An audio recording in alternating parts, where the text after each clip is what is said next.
नमस्कार, मैं हूं देवनाथ पांडे और आप देख रहे हैं दिल्ली डायरी। दिल्ली के मुख्यमंत्री अरविंद केजरीवाल की अंतरिम जमानत याचिका को लेकर आज सुप्रीम कोर्ट ने अरविंद केजरीवाल को बहुत बड़ी राहत दी। अरविंद केजरीवाल को अंतरिम जमानत सुप्रीम कोर्ट से मिल चुका है, लेकिन अरविंद केजरीवाल जमानत मिलने के बाद भी अभी बाहर नहीं आ पाएंगे। दरअसल आज सुबह जब अरविंद केजरीवाल के मामले में सुप्रीम कोर्ट में सुनवाई चल रही थी, सुनवाई शुरू हुई उसके पहले ही अरविंद केजरीवाल को इस बात के संकेत मिल चुके थे कि आज हो ना हो उन्हें जमानत मिल जाएगी।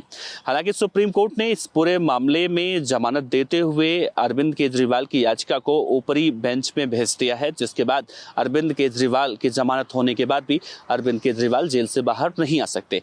हालांकि देखिए, जिस केस में अरविंद केजरीवाल को जमानत मिली है वो प्रवर्तन निदेशालय ने अरविंद केजरीवाल को जब गिरफ्तार किया था उस केस में अरविंद केजरीवाल को जमानत मिली है। लेकिन पिछले महीने जिस तरह से सीबीआई ने भी अरविंद केजरीवाल को हिरासत में लिया था और अरविंद केजरीवाल से दिल्ली में तथाकथित हुए शराब घोटालों के मामले में, गोवा चुनाव में जिस तरह से हलाला के जरिए पैसे खर्च हुए थे, इन सभी मामलों में अरविंद केजरीवाल से सीबीआई भी पूछताछ कर रही है। तो इस मामले में अरविंद केजरीवाल को लेकर अभी सुनवाई होनी है और इस मामले में भी अगर अरविंद केजरीवाल को जमानत मिलती है तो ही वो दिल्ली के तिहाड़ जेल से बाहर आ पाएंगे। बहरहाल अरविंद केजरीवाल की अंतरिम जमानत के बाद आम आदमी पार्टी ने अपने सोशल मीडिया प्लेटफॉर्म एक्स पर पोस्ट करते हुए इसे एक जीत बताते हुए सत्यमेव जयते लिखा है। वैसे आपको एक बार फिर से बता दें कि अरविंद केजरीवाल की गिरफ्तारी हुई थी और सुप्रीम कोर्ट ने आज ये भी कहा है कि अरविंद केजरीवाल 90 दिनों से ज़्यादा वक्त से दिल्ली के तिहाड़ जेल में बिता चुके हैं और ऐसे में अब उनका जमानत मिलना उन्हें ये उनका कानूनी अधिकार है। इससे पहले भी दिल्ली हाई कोर्ट ने अरविंद केजरीवाल की जमानत याचिका को खारिज किया था और दिल्ली हाई कोर्ट ने कहा था कि केंद्रीय जांच एजेंसी ने अरविंद केजरीवाल को 10 से ज़्यादा समन भेजा, लेकिन अरविंद केजरीवाल की तरफ से एक भी समन का जवाब नहीं आना, जिसके बाद केंद्रीय जांच एजेंसी के पास कोई और रास्ता नहीं बचा था, विकल्प नहीं बचा था और इसीलिए अरविंद केजरीवाल की गिरफ्तारी हुई थी। बहरहाल अरविंद केजरीवाल की अंतरिम जमानत के बाद आम आदमी पार्टी के नेताओं और कार्यकर्ताओं में खुशी की लहर जरूर देखने को मिल रही है। 25 जून से अब आने वाले समय में देश में संविधान की हत्या के दिवस के रूप में मनाया जाएगा।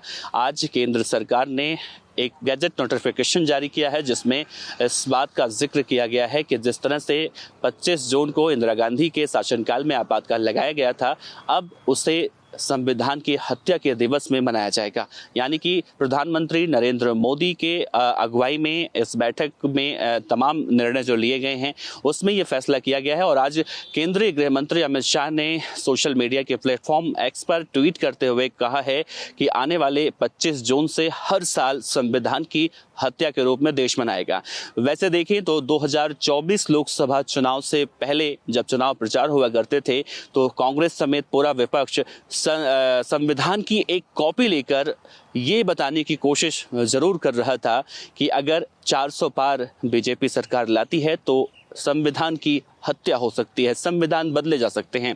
और जब सदन की कार्यवाही पहली बार अभी हाल ही में शुरू हुई तो राहुल गांधी ने उसी संविधान की प्रति को दिखाते हुए कहा कि हमने संविधान को बचाया है। और अब जिस तरह से कांग्रेस ने सड़क से लेकर संसद तक बीजेपी के खिलाफ नैरेटिव पेश किया था और उसी को तोड़ते हुए अब इस तरह से केंद्र सरकार ने एक गैजेट नोटिफिकेशन जारी किया है जिसमें अब 25 जून जितना भी आएगा, यानी हर साल 25 जून जब आएगा तब संविधान की हत्या के रूप में देश उसे याद करेगा।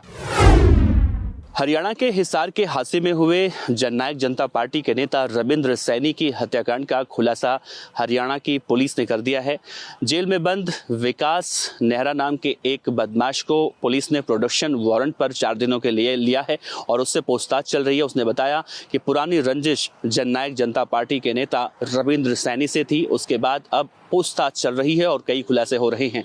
हालांकि इस पूरे मामले में एक कमेटी की गठित की गई है और इस कमेटी का काम है कि जो 4 शूटर बाइक पर सवार होकर आए थे जिन्होंने जननायक जनता पार्टी के नेता रविंद्र सैनी को गोलियों से भून दिया था, उन सभी की पहचान हो चुकी है और उन्हें गिरफ्तार करने के लिए पुलिस जगह जगह दबिश दे रही है। इससे पहले भी आज हरियाणा के मुख्यमंत्री नायब सिंह सैनी ने पीड़ित रविंद्र सैनी के परिवार से चंडीगढ़ में भी मुलाकात की है और पार्टी के तमाम बड़े नेता लगातार परिवार के संपर्क में हैं। दूसरी तरफ आज हरियाणा के हिसार को बंद रखा गया था कि जिस तरह से व्यापारियों से रंगदारी मांगी जा रही है या फिर एक्सटॉर्शन मनी के नाम पर लोगों को इस तरह से परेशान किया जा रहा है, तो व्यापारी अपना बिजनेस वहां पर कैसे कर सकते हैं। और आए दिन जिस तरह से एक के बाद एक हत्याएं इस वक्त हरियाणा में हो रही हैं, उसको लेकर आज एक जबरदस्त रौश देखने को मिला।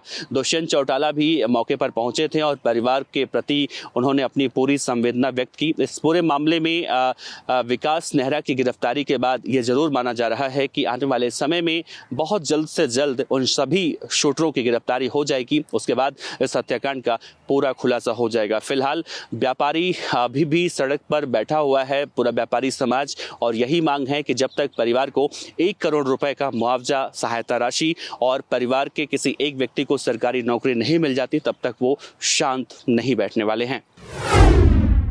मोदी 3.0 सरकार जब से बनी है तब से लगातार वो राहुल गांधी नेता प्रतिपक्ष हैं, उनके निशाने पर है और कई मुद्दों को लेकर राहुल गांधी सदन में भी सरकार को घेरने की कोशिश कर रहे थे। उन्हीं में से एक मुद्दा था अग्निवीर।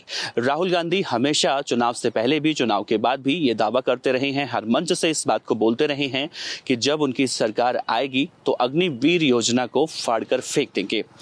हालांकि लोकसभा चुनाव से पहले और बाद में विपक्ष ने जिन जिन मुद्दों पर मोदी सरकार को घेरने की कोशिश की है या फिर एनडीए सरकार को घेरने की कोशिश की है, अब एक एक कर एनडीए सरकार उनका जवाब देती हुई दिखाई दे रही है।